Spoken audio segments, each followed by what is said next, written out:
ನಂದಿ ಇದೇನೋ ಬೆಳೀತದೆ ಅಂತ ಹೇಳ್ತಾರೆ. ಹೌದಾ? ಹಾಂ ಹೌದು, ನಾನು ಕೇಳ್ಪಟ್ಟಿದ್ದೆ ಅದೇ ಇರಬೇಕು. ಹಾಂ ಕೇಳ್ಪಟ್ಟಿದ್ದೆ, ಕಣ್ಣಾರೆ ನೋಡಿದ್ರೆ ಇವಾಗ. ಹಾಂ ಇಲ್ಲ, ಈ ನಂದಿ ಹಾಂ ಇದೇನೋ ಒಂಚೂ ಬೆಳೀತಾ ಇದ್ರೆ ನಮ್ಮ ಹೌದು. ನಂದಿ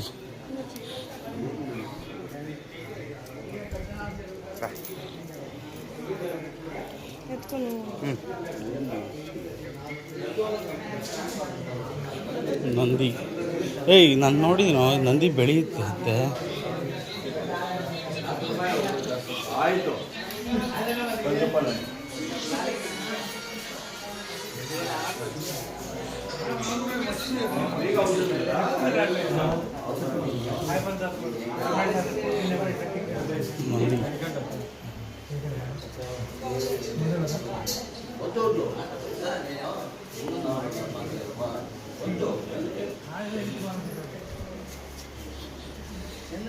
ಹೋಗೋಣ.